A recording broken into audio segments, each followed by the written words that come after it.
시편 17편 말씀도 다윗의 시로 등장을 합니다.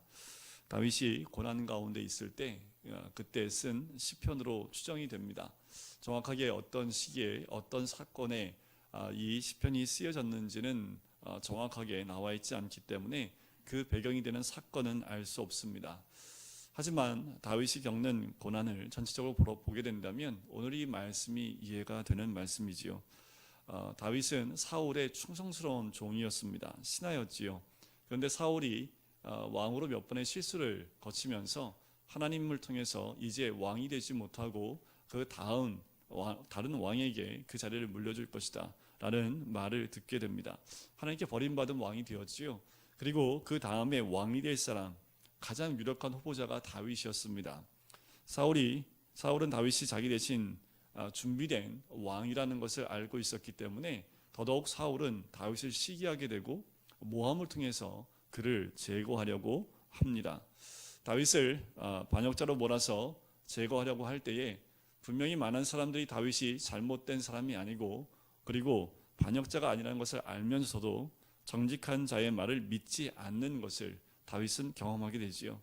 결국 모든 것을 다 버리고 혼자서 도망가는 신세가 됩니다. 하루아침에 모든 것을 다 빼앗겨 버리게 되지요.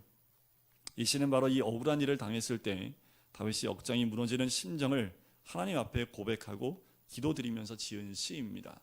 아마도 다윗이 사울에게 피해 다니면서 가졌던 그 마음의 중심을 이 기도와 같은 마음으로 시를 써 내려갔다라고 볼 수 있습니다. 오늘 1절의 말씀에 보면 여호와여 의의 호소를 들어달라고 기도하지요. 나의 울부짖음에 주의해달라고 합니다. 거짓되지 아니한 입술에서 나오는 나의 기도에 귀를 기울여달라고 1절에 시작을 하고 있습니다. 어떤 사람이 악한 자의 모함을 받아서 사람들의 신뢰를 잃어버리고 죄인의 누명을 쓰게 됐을 때 그 사람은 어떤 행동을 할까요?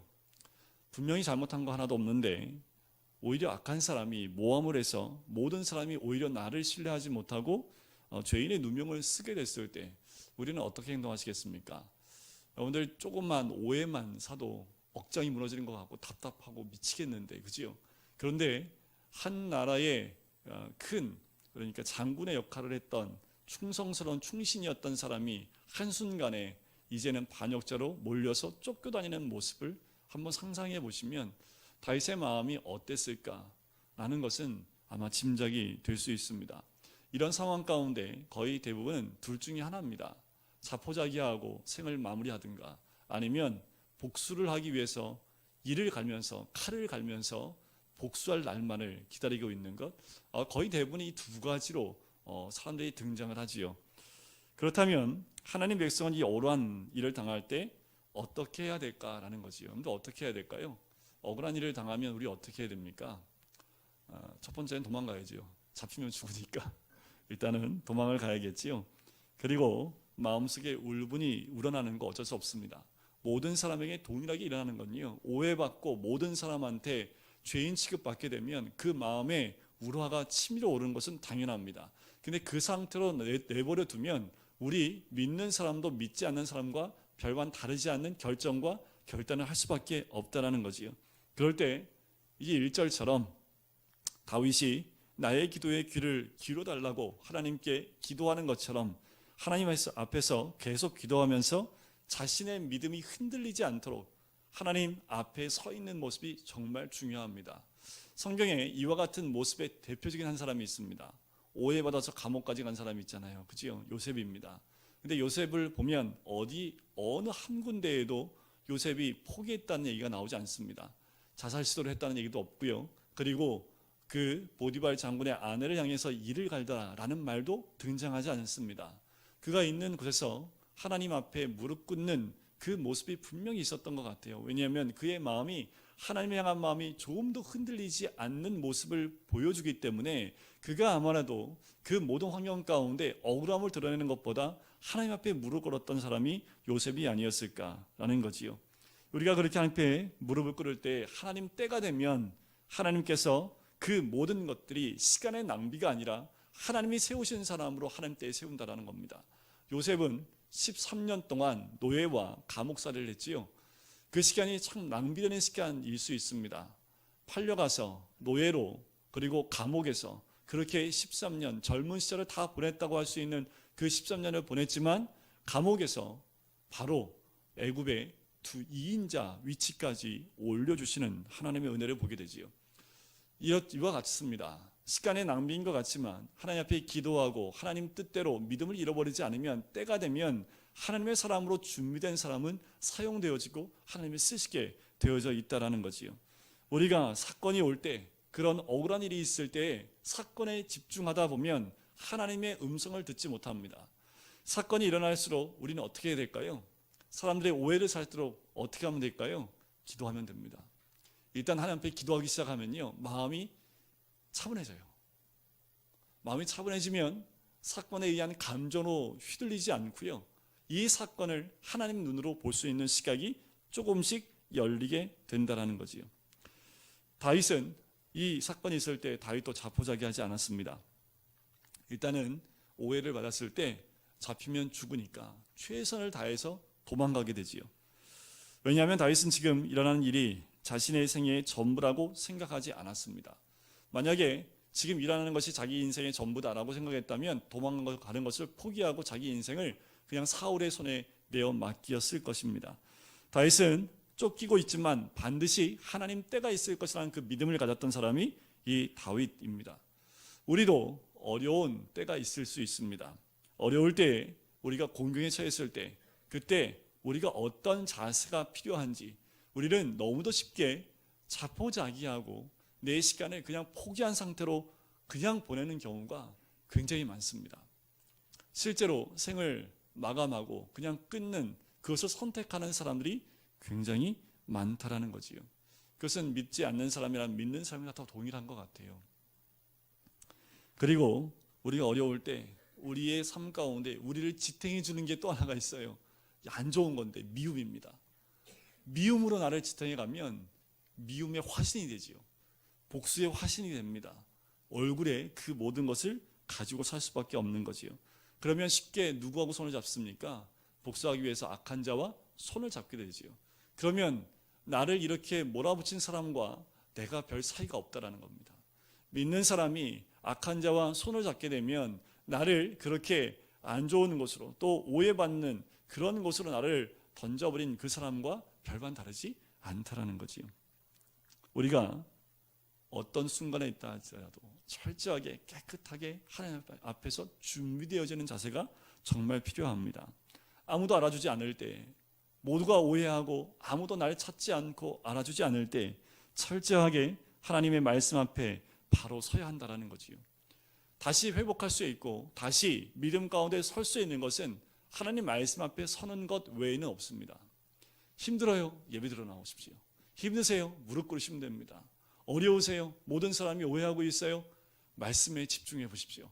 하나님이 살 힘을 주시고 또한 호흡할 수 있는 공기를 주시고요, 힘들 때에도 그 힘든 모든 환경을 거쳐나오고 이겨내갈 수 있는 그 힘을 주시는 분이 우리 주님인 줄 믿습니다. 중요한 사람은 아무도 알아주지 않는 문명의 시절에 이미 준비되어져 있던 사람이라는 거지요. 아무도 알아주지 않을 때에 그때에 준비된 사람, 그 사람은 하나님이 쓰시고자 할 때 준비되어져 있기 때문에 하나님 쓰시게 된다는 거지요. 하나님이 허락하신 그 밤과 같이 아무것도 보이지 않고 철저하게 고립되어져 있는 그 시간, 우리는 그 시간에 자신을 하나님께 말씀으로 훈련시켜야 되는 시간으로 알아야 됩니다. 절대 이 환경을, 이 고난을 이기기 위해서 악한 자와 타협을 해서는 절대로 안 된다는 거지요. 다윗은 사울에게 복수하려고도 하지 않았습니다. 왜냐하면 다윗은 사울이 죽이려고 했지만 다윗이 상대해야 될 것은 사울이 아니었다라는 거지요. 다윗은 사울이 아니라 하나님이었다고 생각을 했습니다. 자기가 죽는 고생을 해도 그것을 자기를 죽이려고 하는 사람을 상대하려고 하는 것이 아니라 그 뒤에 계신 하나님을 상대하려고 했다는 겁니다. 실제로 사울이 다윗의 손에 두 번이나 붙잡힐 환경에 있었지만 다윗은 사울을 놔주지요. 왜요? 그 모든 것을 인도하시는 분이 누구라고 알고 있는 거예요? 하나님이라는 걸 알고 있는 거죠. 다윗은 사울이 단지 이 어려움을 주는 한 사람일 뿐이고 이 모든 환경과 모든 것을 인도하시는 분이 하나님이기 때문에 하나님 앞에 서 있는 다윗을 보게 됩니다. 누구를 상대하냐에 따라서 마음의 크기가 달라지지요. 악한 사람을 상대로 하면 악한 사람과 같아지게 되어 있습니다. 다윗이 사울을 상대했다면 어쩌면 다윗도 사울처럼 변덕스러운 정신병자가 될 수 있는 사람이 있을지 모릅니다. 그러나 하나님을 상대했기 때문에 사울의 변덕이 흔들리지 않고 끝까지 하나님 편에 서 있는 그의 모습을 보죠. 또한 다윗은 일단 악한 자의 분노를 피하여 숨었습니다. 왜냐하면 그 분노를 다 감당할 자신이 없지요. 다윗은 일단 자기가 이런 고난을 당한 것이 죄 때문이 아니다라는 것으로 하나님 앞에 말씀을 드립니다. 그것이 1절에 나오는 거지요. 거짓되지 아니한 입술에서 나오는 나의 기도에 귀를 기울여달라 라고 고백을 하는 겁니다. 내가 죄를 지은 것이 아닌데 모함을 해서 망하게 하려고 할 때 우리는 어떠한 생각을, 무슨 생각을 해야 할까라는 거지요. 내가 그 환경 가운데 처해 있다면 우리는 어떤 생각을 해야 될까? 바로 이것은 사단의 무서운 시험이라는 것을 깨달아야 됩니다. 사단은 우리의 영혼을 넘어뜨리기 위해서, 또한 우리의 생명을 취하기 위해서 밤낮 우리 주변에서 우리를 살펴보고 있는 것이 사단의 존재입니다. 사람을 통해서 등장을 하지만 결국 사단은 우리의 영혼을 빼앗아 가려고 한다는 거지요. 이럴 때 응급 상황이잖아요, 그죠? 그러면 어떻게 해요? 삐뽀 일단 이거 하나 켜고 달려야지요. 여러분들 길거리에서 이거 소리 날리면 일단은 모든 길이 열리잖아요. 왜 열립니까? 응급실로 가야 되니까. 여러분들 이런 환경이 오면 우리 어떻게 해야 돼요? 응급실로 가야 되지요. 우리 응급실이 어디입니까? 잘 오셨습니다. 여기가 응급실입니다. 하나님 앞에 기도하는 게 응급실이지요. 하나님 만나는 곳이 응급실입니다. 하루에도 몇 번씩 여러분들 그런 고난과 아픔 가운데 그런 상황들이 나를 엄습해 올 수 있습니다. 환경이 올 수도 있지만 생각 가운데 내가 원치 않는 두려움과 걱정과 근심과 공포가 나를 사로잡을 수 있다는 거지요. 그럴 때 빨리 응급 신호를 주고 하나님 앞에 무릎 꿇는 것이 바로 응급실입니다. 하나님께서 그 순간에 우리의 영혼을 붙잡아 주실 줄 믿습니다. 그때 주의해야 될 것은 나의 상대가 누군가라는 거지요. 사람이 아닙니다. 마귀라고 보시면 됩니다. 마귀는 끝까지 우리 영혼을 포기하지 않고 빼앗아 가려고 한다는 거지요. 이렇게 어려울 때 우리가 조심해야 될 것이 딱 한 가지 있습니다. 입조심입니다. 가장 중요해요. 오늘 말씀에도 보면 3절 끝에 보세요. 입으로 범죄하지 아니하리이다. 다윗이 이것을 정확히 알았습니다. 그 어려운 환경 가운데 죄로 인해서 온 것이 아니기에 하나님 앞에 무릎 꿇고 부르짖는 기도 가운데 그 입술로 기도하는 입술 외에 다른 입을 열지 않았다는 겁니다. 이런 환경에서 다른 입이 열리면 어떤 말이 나올까요? 원망하고 불평하고 그리고 이 입술에서는 선한 말이 나오지 않게 되는 거죠. 다윗은 그것을 정확히 알았습니다. 육을 입고 있는 모든 인간은 다 동일하다는 거지요. 그래서 입으로 범죄하지 않겠다라고 다윗은 이야기를 하는 겁니다. 의인은 하나님 앞에서 자신의 의로움을 진술하는 거지요.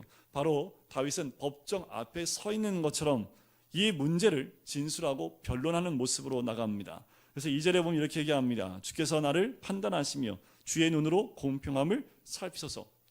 재판장, 존경하는 재판장님 하면서 그거 똑같지 않습니까? 변호사나 이런 사람들이 존경하는 재판장님, 이것을 판단하시고 공평하게 판단해 줄 줄 믿습니다. 이러면서 가는 것 같지 않습니까? 바로 하나님 앞에 다윗이 그렇게 주님 앞에 나가는 거지요. 주께서 내 마음을 시험하시고 밤에 내게 오시어서 나를 감찰하셨으나. 그런데 한번 털어보세요. 먼지 안 나는 사람 한 명도 없죠, 그지요? 완벽한 사람이 어디 있습니까? 온전히 거룩한 사람이 어디 있습니까? 털어서 먼지 안 나는 사람이 없지요. 하지만 이 악한 자가 비난하는 그런 죄는 짓지 않았다고 다윗이 고백을 하고 있는 겁니다.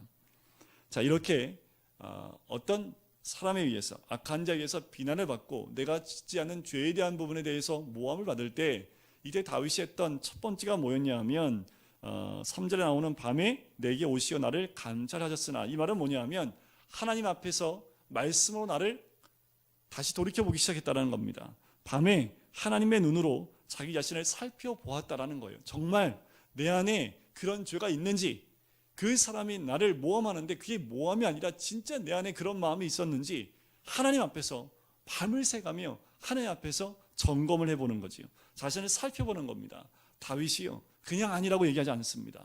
자신을 살펴봅니다. 정말 내 안에 그와 같은 죄가 있었는지 없었는지를 낱낱이 하나님 앞에서 살펴보는 거지. 어떻게 살펴봐요?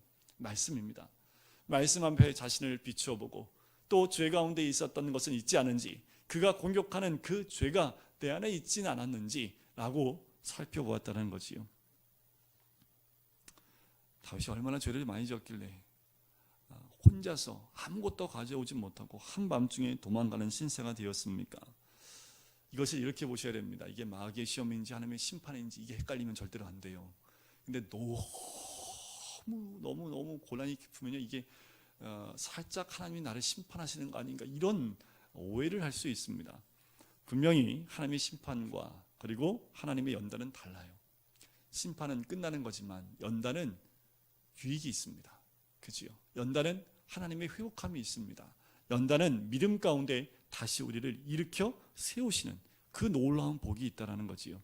다윗은 지금 하나님께서 자신을 믿음으로 연단하고 계시며, 이때 시험에 합격하는 방법, 그것에 대해서 기억하는 거지요. 좀 전에 말씀드렸지만 입을 단속해서 원망하지 않는 것이다. 내가 결심하고 입으로 범죄하지 아니하리다 라는 그 고백, 다윗은 정확히 알았다라는 거지요. 여러분들 어디 가나 입에 자크를 채우고 있으면 50%는 가는 거죠, 그죠? 그래서 어디 가나 내 마음에 상한 마음으로 이야기하기 시작하면 그 말은 하나님 앞에 득이 되는 말일 수 없는 거지요. 다윗은 자신이 하나님 보시기에 부족하지만 사람의 기준에서 본다면 범죄하지 않았다라고 말하고 있는 거지요. 바로 4절 말씀입니다. 사람의 행사로 논하면 나는 주의 입술의 말씀을 따라 스스로 삼가서 포악한 자의 길을 가지 아니었사오니, 또 5절에 보니까 나의 걸음이 주의 길을 굳게 지키고 실족하지 아니하였나이다. 사람들의 행사로 논하면 그래요, 말씀 가운데서 그렇게 악한 길로 가지도 않았고 실족하는 길로도 가지 않았다는 거지요. 하나님은 사람의 중심을 보시는데 하나님 앞에서 완전한 사람이 있을 수 없겠지요. 완전히 거룩한 사람은 있을 수 없습니다. 하지만 하나님은 하나님의 말씀의 범위 안에 들어가 있으면 완벽하다라고 보아주신다라는 거지요. 모든 사람은 죄성을 가지고 있는 이 육신을 가지고 있기 때문에 완벽한 사람은 단 한 명이 없지만, 주님은 말씀 안에 거하는 사람을 하나님이 인정해 주시겠다라고 말씀하는 거지요. 100%는 없지만 우리가 하나님 말씀을 붙잡고 살아간다면, 아무리 우리의 마음이 하나님 앞에 완전하지 못해도 하나님은 그래, 내 너 인정해 줄게 라고 말씀을 하신다라는 겁니다. 그래서 다윗도 입술의 말씀을 따라 스스로 삼가했다. 그래서 당당하게 이야기할 수 있다라는 겁니다. 하나님 앞에서 담대할 수 있는 것, 우리가 말씀 안에 거하는지, 말씀 안에 거하는 것이 바로 그리스도 안에 거하는 삶과 동일한 거지요. 다윗이 담대하게 기도하는 것은 내가 주의 입술의 말씀을 따라 삼가했다라는 거지요. 말씀을 붙잡고 사는 것, 그 삶이 최고로 안전한 삶이다 라고 다윗이 이야기하는 거예요. 길이 보이십니까? 어둡잖아요. 보니까 오늘 뉴스에도 나왔는데 아기 안 낳고 결혼하지 않는 이유가 뭔지 아시죠? 결론은 돈이더라고요. 돈이 없으니까 결혼 안 하고, 돈이 없으니까 아기를 안 낳겠다라는 거예요. 결론은 계속해서 물질로 모든 결론을 내고 있더라고요. 그러니까 계속 정부는 뭐 하는 거예요? 돈을 주겠다고 합니다. 그래서 내년부터는 만 9세 아이까지 돈을 주겠다고 뭐 이런 얘기가 계속 나오고 있어요. 근데 이게 해결책이 아니잖아요. 그렇죠? 우리가 하나님 믿고 주님 믿는다면 주님 안에 있을 때 길이 보이고 빛이 보입니다. 그런데 너무나 단순하고 하나님 말씀만 보면 되는데 너무 단순하니까 안 해요. 에이, 말씀 본다고 되겠어 하면서 말씀을 안 봐요. 그거 한번 해보기라도 하면 좋은데 한 번에 해보고 안 되면 아예 안 되는데 하면 되는데 해보지도 않고 되겠어 하고 안 하니까 그게 문제가 되는 거지요. 근데 안 보이십니까? 그리고 답답하세요. 말씀 안에서 시원함을 얻으시기를 주의 이름 간절히 축원드립니다. 어려울 때 우리가 가장 위험한 것은 기도를 포기하는 겁니다. 우리 삶에서 가장 위험할 때가 기도를 포기하는 겁니다. 우리로 하여금 기도하게 하심을 통해서 위기를 벗어나게 하시는 것이 하나님의 뜻입니다. 그래서 우리에게 위험이 올 때 우리 하나님은 갑자기 하나님이 짠 나타나셔서 모든 상황을 다 정리해 놓고 봤지 이렇게 하지 않으신다라는 거지요. 우리가 간구하며 기도할 때마다 우리에게 뭘 주세요? 지혜를 주십니다. 그것을 볼 수 있는 눈이 열리고 또 지혜를 주셔서 그 모든 것을 극복해 나가고 벗어날 수 있도록 한다라는 거죠. 이게 훈련입니다. 한순간 한순간 한 단계 한 단계 기도하면서 하나님의 인도하심을 받으면 다른 사람 보기에는 참 저 사람은 이 어려운 시기에 잘도 헤쳐나간다라고 하지만 우리는 한순간 한순간 기도하면서 하나님의 인도를 받기 때문에 남들이 범하는 그 잘못을 범하지 않을 수 있다는 거죠. 중요한 것이 매 순간 기도함을 통해서 하나님 주시는 은혜를 간구해야 하는 것입니다. 6절 말씀을 보시면 하나님이 내게 응답하시겠으므로 내가 불렀사오니 그지요? 내게 귀를 기울여 내 말을 들으소서. 죽게 피하는 자들을 일어나 치는 자들에게서 오른손으로 구원하시는 주여 주의 기이한 사랑을 나타내소서. 주의 은혜를 구하는 거지요. 은혜 아니면 살 수가 없네. 우리의 삶입니다. 한순간도 주의 은혜가 아니면 살아갈 수 없는 것이 우리들입니다. 그런데 은혜가 거두어가면 은혜가 거두어지면 이제까지 주셨던 은혜로 사는 것 같아요. 하지만 얼마 가지 않아서 그 은혜가 떨어지게 되면 우리는 더 살 수 없는 것을 경험하게 됩니다. 그럼 어떻게 하면 될까요? 여러분들 무전기는 항상 가지고 다니셔야 됩니다. 하나님과 항상 옛날에 워키토키라고 그랬는데 항상 통신할 수 있는 통신 장비를 가지고 다녀야 되지요. 여러분들 건물이 무너지고 난 다음에 가끔 이런 기사를 봐요. 핸드폰이 터져서 핸드폰으로 어머니하고 통화하고 있는 이 무더기 안에 갇혀 있는 그 사람, 그 핸드폰 때문에 위치를 발견하고 발견되어지는 것을 보게 되지요. 위기 때에 하나님과 통신을 할 수 있는 것, 이게 생명입니다. 우리가 하나님께 기도할 수 있는 것이 얼마나 큰 축복인지, 그 기도의 줄이 끊기게 되면 하나님과 연결되어진 통신이 끊기기 때문에 생명이 끊겨지는 것과 똑같아요. 여러분들 기도의 줄이 끊기시면 안 됩니다. 기도의 줄은요 즐겨야 됩니다. 제일 좋은 건 이번에 KT처럼 그렇게 불난다고 그냥 먹통이 돼버리면 안 돼요. 여러분들 위험하고 어려움이 왔을 때 먹통되면 그게 무슨 소용이 있습니까? 그죠? 힘들고 어렵고 정말 위기가 닥쳤을 때 터지는 통신이 돼야지 정말 우리의 삶을 구해낼 수 있는 거 아닙니까? 우리의 삶 가운데 그 기도의 줄이 끊이지 않으시길 주의 이름 간절히 축원드립니다. 여러분들 어려우면 기도하지 말라고 해도 기도해요. 그지요? 그게 살아있다는 얘기입니다. 중요한 건 뭐냐면 우리가 살아있을 수 있는 길은 하나님 말씀을 듣고 순발력 있게 움직이는 겁니다. 근데 우리가 고난 가운데 있을 때 때로는 말씀 가운데 깨달음이 옵니다. 그런데 깨달았을 때 빨리 선택하시는 거예요. 하나님 주신 마음이 있을 때 빨리 그 말씀을 부여잡고 그 말씀대로 순종하면 길이 열립니다. 하나님께서 깨닫게 하시면 바로 행동에 옮겨야 한다는 거지요. 과거에 이런 얘기가 들은 적이 있습니다. 뭐냐면 어떤 분이 쫄딱 망했어요. 정말 쫄딱 망했습니다. 그래서 하나님 앞에 짐 싸들고 기도원에 올라갔어요. 근데 기도원에 딱 들어가서 기도하고 말씀을 듣는데 회개하라는 음성이 자꾸 들리는 거예요. 그래서 한 일주일 동안 회개를 했는데 회개가 했는데도 안 되는 거예요. 근데 하나님이 어떤 마음을 주시냐면 너 때문에 피해받은 사람들 쫓아다니면서 용서를 받아라. 그래서 하나님이 생각나게 주는 사람들을 찾으러 갔는데 한 사람은 제주도, 한 사람은 강원도, 전라도, 왜 그렇게 다 퍼져 있는지 하여튼 사과 한 박스, 그러니까 사과를 박스를 차에 싣고 전국 방방을 돌아다니면서 직접 만나서 용서해달라고.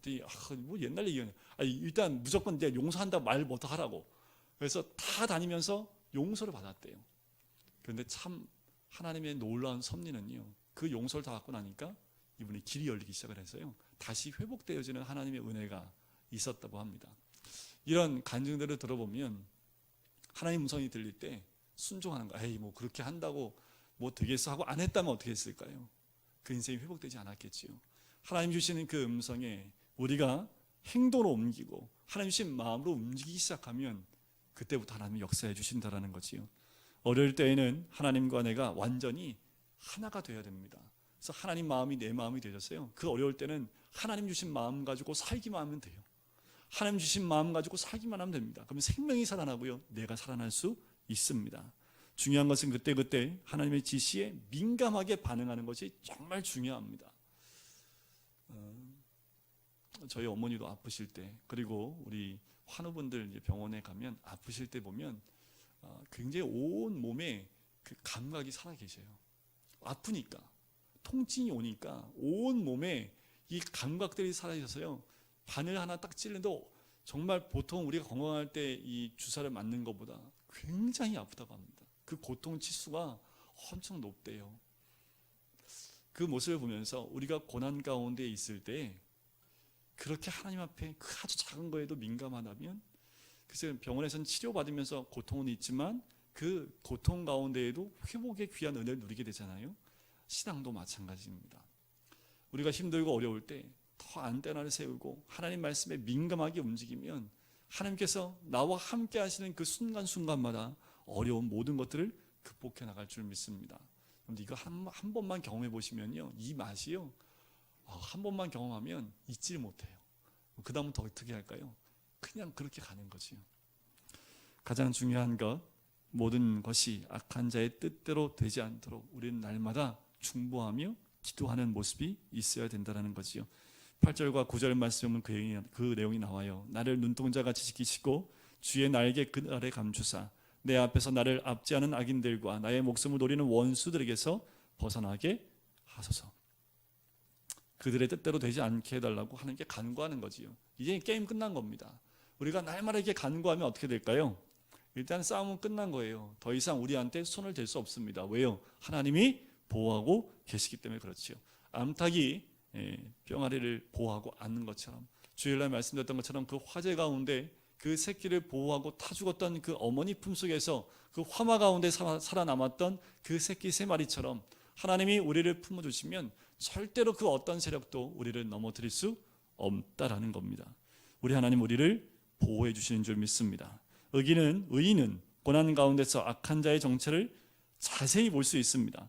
하나님 앞에서 고발하지 않을 수 없는 모습이지요. 그게 10절부터 12절에 나옵니다. 10절에 보면 그의 모습이 참 냉담하고 교만한 모습으로 나와요.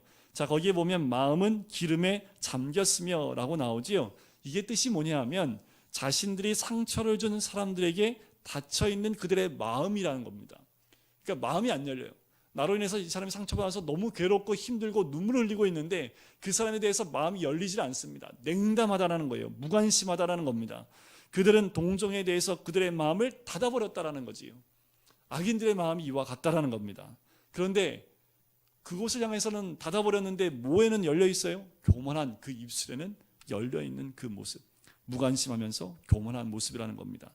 두 번째는 그들의 계획한 행동들은 잔인하고 파괴적이라는 겁니다. 11절에 보면 이제 우리가 걸어가는 것을 그들이 애워싸서라는 거지요. 어디를 가든지 어디로 인도하든 간에 원수들이 나타나서 둘러싼다라는 겁니다.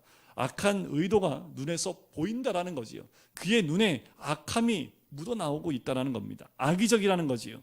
그런데요, 다윗은 하나님이 그를 눈동자처럼 지키실 것이라는 그 믿음이 있는 사람이었다라는 거지요. 아무리 둘러싸고 아무리 노려본다 할지라도 하나님의 눈동자처럼 나를 지켜주시기 때문에 괜찮다라는 겁니다. 세 번째는 그들의 공격이 맹렬하다라는 거지요. 사자에 비유하지요. 원수는 먹이에 굶주린 사자, 힘이 넘쳐 흐르는 젊은 사자로 그렇게 이야기합니다. 다윗이 직면한 위험은 그를 멸망시키는 데 열중하는 계획적이고 강력한 공격입니다. 지금도 세상은 다르지 않아요. 하나님 믿고 섬기는 거룩한 자들을 다윗을 공격하듯이 지금도 공격하고 있다는 겁니다. 결국 우리는 하나님으로 악한 자와 싸우시게 해야 됩니다. 내가 싸우는 것이 아니라 하나님이 하시게 해야 됩니다. 내가 직접 보복하면 악한 자와 똑같이 되기 때문에 하나님이 하시도록 하는 겁니다. 그것이 13절과 14절에 나오지요. 여호와여 일어나 라고 외치지요. 그리고 14절 중반에 보면 주의 손으로 나를 구하소서, 하나님이 해달라고 간구합니다. 우리는 악한 자에게 어떻게 해야 될까요? 선으로 악을 이겨야지요. 선대하는 것이 좋습니다. 그래야지 하나님이 하시는 거지요. 우리가 보복을 하면 하나님이 하실 일이 없지요. 우리가 하는 게 아닙니다. 그 모든 것을 갚아주시는 분은 우리 하나님이 하시는 거지요. 우리 15절 같이 한번 마지막 절 읽겠습니다. 시작. 나는 의로운 중에 주의 얼굴을 배우리니 깰 때에 주의 형상으로 만족하리이다. 다시 한번이요. 나는 의로운 중에 주의 얼굴을 배우리니 깰 때에 주의 형상으로 만족하리이다. 고통받을 때 그 기간이 무척 길어 보이지요. 그런데 성경에 보면 한 번 자고 깨는 정도와 같다라고 오늘 얘기하고 있는 거예요. 근데 자고 깨니까 눈앞에 누가 있어요? 주의 형상으로 만족할 만한 그 형상이 있다는 겁니다.